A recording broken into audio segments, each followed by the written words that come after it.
Muchas gracias, señor senador Fernández Fuentes. Para mí es un privilegio estar en la sede del Senado de la República.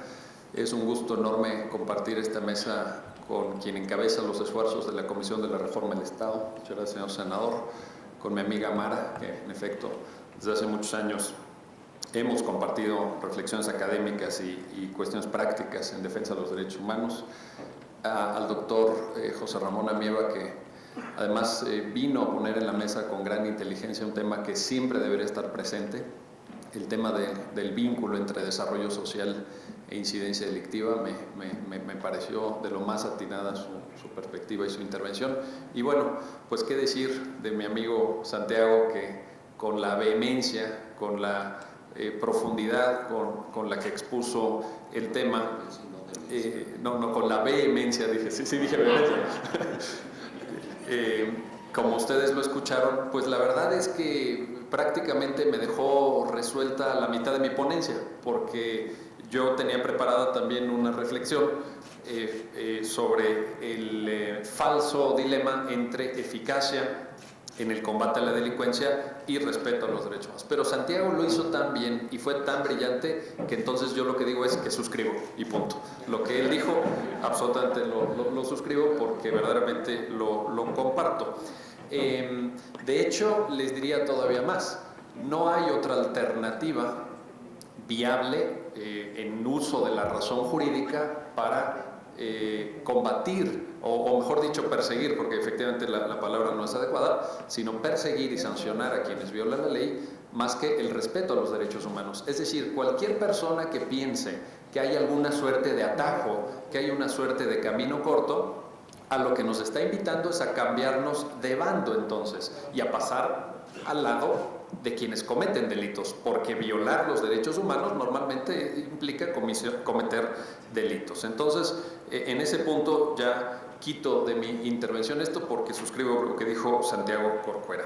Ahora, yo quisiera tomar en buena medida lo que aquí se ha mencionado para dar un paso hacia adelante. Es decir, ya que todos coincidimos en que el dilema no es o eficacia en la persecución penal o respeto a los derechos humanos, sino cómo hacemos que el sistema penal funcione mejor, yo creo que hay que dar algún paso en el sentido de ir perfilando con mayor precisión de qué derechos humanos hablamos y cómo deben ser entendidos. Y pongo algunos ejemplos que traigo a la consideración de todas y todos ustedes. Un pilar fundamental, pero que también es un derecho humano del nuevo sistema de justicia penal, y creo que es una de sus mayores fortalezas, es el principio de publicidad. El principio de publicidad que está mencionado tanto en el artículo 20 de la Carta Magna como en los primeros artículos del Código Nacional de Procedimientos Penales, y que sin embargo, y lo menciono ya que estamos en la sede de una de las cámaras del Legislativo Federal, pudiera ser materia de una ulterior reflexión. ¿A qué me refiero? Me refiero, lo pongo en un caso de coyuntura, pues en un caso que todas y todos nosotros seguimos, el caso de Javier Duarte. El artículo 55 del Código Nacional de Procedimientos Penales dice: las audiencias son públicas, pero si un periodista quiere entrar en una sala de audiencia, no lo puede hacer acompañado ni de una cámara de grabación ni de un sistema que pudiera capturar el audio de lo que ahí se ventila.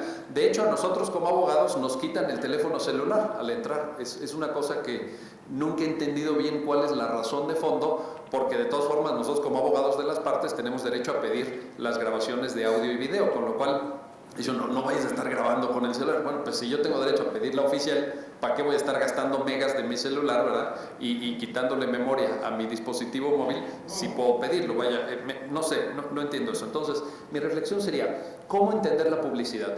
Yo creo que la gente confiaría más y confía más en un sistema penal que pueda ver. Y no me refiero a los especialistas, porque nosotros entendemos el sistema penal, no, me refiero a la ciudadanía en general. ¿Por qué no pensar, señor senador, usted, sus compañeros de esta Cámara Legislativa, en darle un pequeño toque, una revisión? Nadie quiere shows mediáticos. De hecho, los que me siguen en redes sociales saben que yo insiste en tener mucho cuidado con esto, pero Sí creo que en temas tan relevantes como procesos contra personas acusadas de actos de corrupción, pudiéramos abonar en la confianza ciudadana, en la confianza social, si metemos un poquito más de publicidad. Que luego también podría decir, bueno, pero todo se termina filtrando porque al final el abogado de una de las partes o la propia PGR lo terminan filtrando, lo suben a YouTube.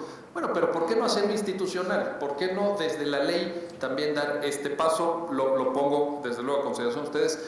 A mí sí me hubiera gustado mucho, desde luego, ver por estos medios de publicidad procesal el desempeño de los fiscales en la primera y segunda audiencia del caso Javier Duarte. Porque hubo una crítica muy fuerte a la PGR, ustedes seguramente lo vieron en los medios de comunicación, pero efectivamente hicieron mal su trabajo los fiscales.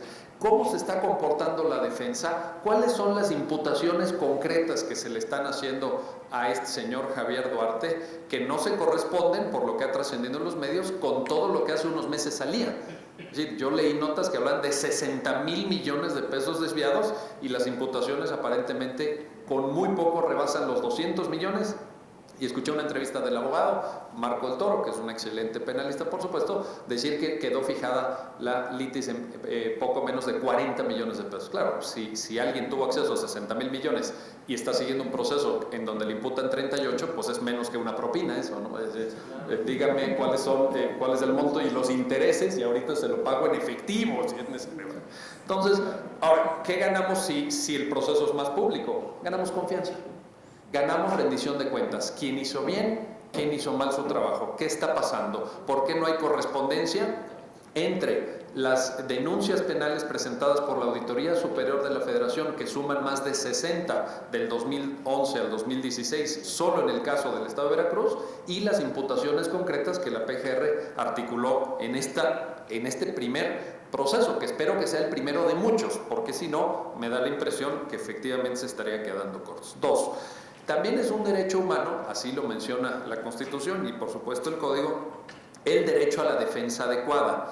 Y sin embargo aquí veo en muchas audiencias a las que he podido asistir, en las que he participado y en otras que he visto en YouTube y en los videos, que el desempeño de los abogados deja mucho que desear. Creo que tenemos que seguir insistiendo, muchos de los que aquí estamos somos profesores de la Facultad de Derecho de la UNAM, de la Ibero, en fin, participamos en el sistema educativo nacional y creo que tenemos que seguir reforzando la formación de los abogados porque la verdad es que tienen, y estoy generalizando, probablemente siendo injusto en esto, pero en general el nivel argumentativo de quienes están ejerciendo la profesión en el nuevo sistema es muy bajo. Les pongo un caso concreto. Protagonista de la mesa anterior, por cierto, el debate sobre medidas cautelares. Parecería que el debate sobre medidas cautelares en el nuevo proceso penal es prisión preventiva sí, prisión preventiva no. Cuando si nosotros leemos el 155 nos da 14 opciones, 14 distintas opciones que tienen que ser materia de argumentación a la luz, por cierto, de 3 importantes principios que menciona el 156 del Código Nacional. El de mínima intervención, el de idoneidad y el de proporcionalidad. Ninguno de los 3 principios está definido en el propio código y es correcto que no esté definido porque un código no es un diccionario, no lo es, no tiene por qué definir todos los términos que usa. Ahora, ¿qué supone esto en la práctica? Que los abogados tenemos que desarrollar potentes argumentaciones en un sentido o en otro para verdaderamente darle significado al rol y al papel de medidas cautelares que forman una columna vertebral también del nuevo sistema. Es decir, y sin embargo, la falta de capacidad argumentativa de los abogados ha dejado el debate de medidas cautelares en esto. ¿Prisión preventiva sí o no? ¿Le aumentamos o no le aumentamos al catálogo del 167? Cuando yo creo, y del 19 párrafo segundo de la Constitución, por supuesto, cuando yo creo que esto se presta para un ejercicio verdaderamente sustantivo, verdaderamente profundo del derecho humano a la defensa adecuada. 3. También hay un derecho humano en la Constitución, en el artículo 16, de acuerdo con el cual una persona detenida tiene el derecho humano a ser puesta a disposición de la autoridad competente de manera inmediata. Aquí viene otro tema que también me parece que está pendiente de construir. Creo que tenemos que generar estándares argumentativos y estándares sobre todo jurisprudenciales. en la interpretación de nuestros tribunales sobre qué significa inmediato, qué grado de exigencia vamos a desarrollar para los agentes aprensores dado este derecho humano. Ahí también creo que tenemos mucho por profundizar, creo que tenemos mucho por reflexionar y creo que ha sido pobre el acompañamiento y el análisis en este tema. 4. Creo que también tenemos un problema por definir en términos de umbrales probatorios y de la definición de cómo estos umbrales se proyectan a lo largo de cada etapa del nuevo proceso penal acusatorio. Les pongo un caso muy concreto. El viernes pasado, este viernes que pasó apenas, se publica en el Semanario Judicial de la Federación una tesis de jurisprudencia que es resultado de la contradicción de tesis resuelta por la primera sala de la Corte 87/2016, en donde la Corte define los requisitos que la Fiscalía o el órgano acusador debe acreditar para que se dicte el auto de vinculación a proceso. Sí, señoras y señores, agosto de 2017, la Corte apenas define un tema tan importante. Bueno, yo creo que estamos ante un dilema de enorme practicidad para la protección de los derechos. ¿Qué me tienes que acreditar para que me vincules a proceso? Vaya, si ni eso sabemos, me parece que estamos transitando en una superficie movediza, en una especie de pista de hielo en donde cualquiera puede resbalar. Y de nuevo lo relaciono con el caso Duarte. En la primera audiencia, por lo que trascendió en medios del caso Duarte, la defensa, y bueno, pues ese es el papel del abogado defensor, le preguntó a los fiscales, díganme concretamente estas cantidades que ustedes están señalando, ¿de qué cuentas salieron? ¿En dónde se depositaron? ¿Cuáles fueron las fechas de los retiros? ¿Eso era materia de esa primera audiencia o no? ¿Tenían que tener los fiscales toda esa información para presentársela al juez de la causa o no? ¿O ese era un umbral probatorio propio de la etapa intermedia o ya del juicio oral? Entonces, bueno, ahí viene ese dilema. Tampoco lo hemos discutido. Y tan no lo hemos discutido que la tesis salió el viernes pasado. El viernes pasado, hace una semana. Apenas la Corte nos dijo, bueno, si usted quiere un auto de vinculación, tiene que acreditar esto. Que también la tesis no es muy clara, ¿eh? Si la ven, por ahí revísenla. Tampoco la tesis es que sea un ejemplo de absoluta precisión, pero ya nos da una pista un poquito mejor.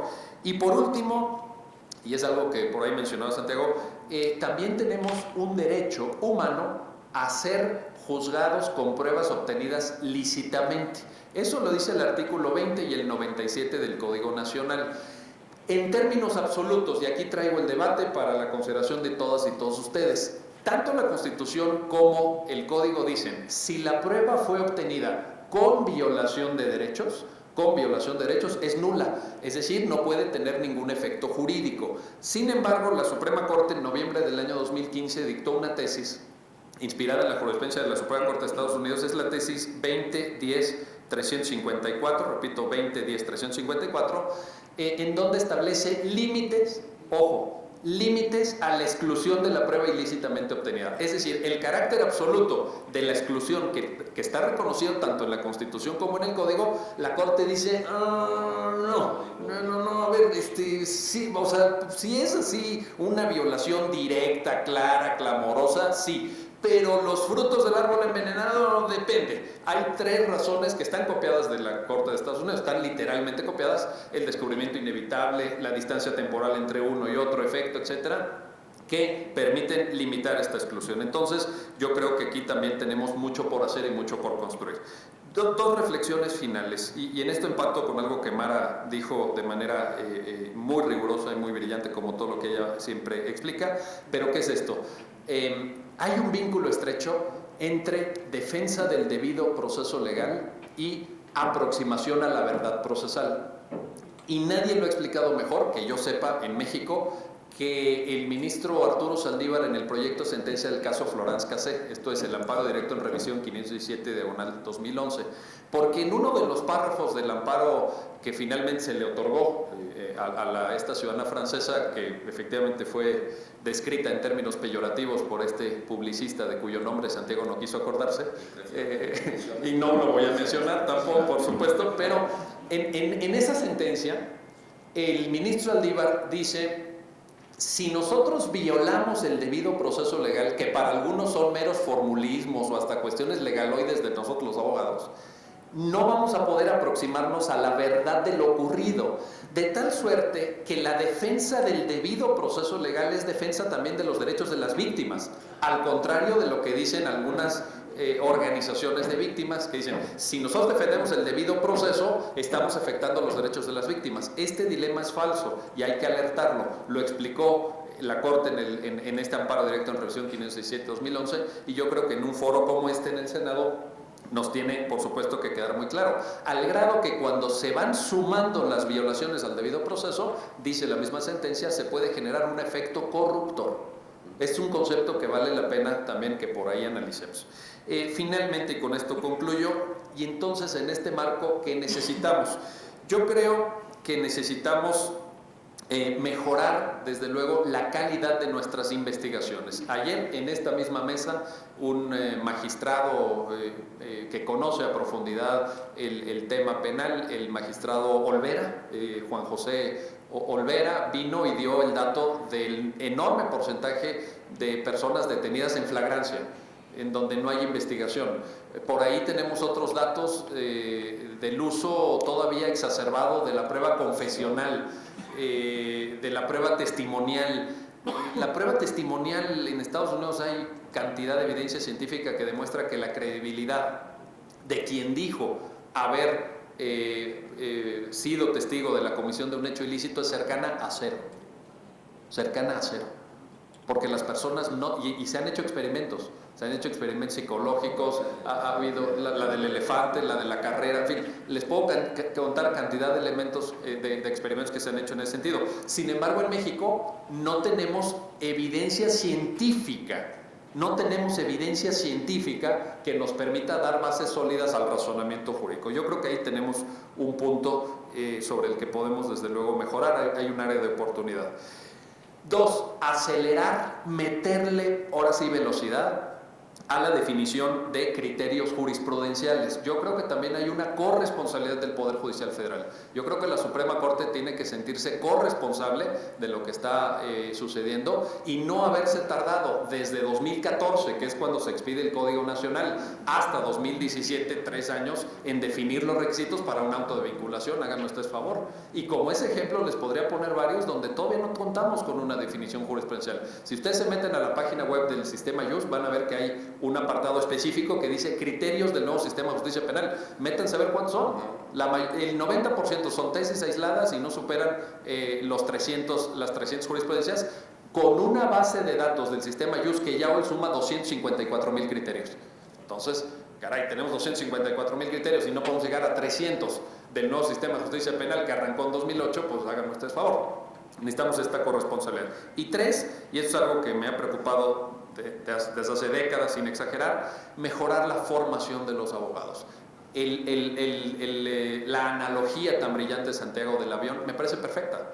No es un tema del avión. El avión sí, le podemos cambiar este artículo y los legisladores estarán atentos y por eso se convocó este foro y es su trabajo, cambiar esta pieza, ponerle un poquito más de aceite aquí, debatir el tema de los hidrocarburos. Todo eso está muy bien en un sentido o en otro, pero nada de esto servirá si quienes van a manejar ese avión no tienen la menor idea de cuáles son las instrucciones de uso del propio avión. Y en esto, el gremio de abogados, la abogacía mexicana en general, le ha quedado a deber a este país, en ese y en otros temas, pero en este especialmente, y esto es muy doloroso para uno como abogado. Me da pena decir que el gremio se ha quedado por debajo de las expectativas que la ciudadanía legítimamente pudo haber tenido en la reforma al sistema penal acusatorio y oral. Muchas gracias por su atención.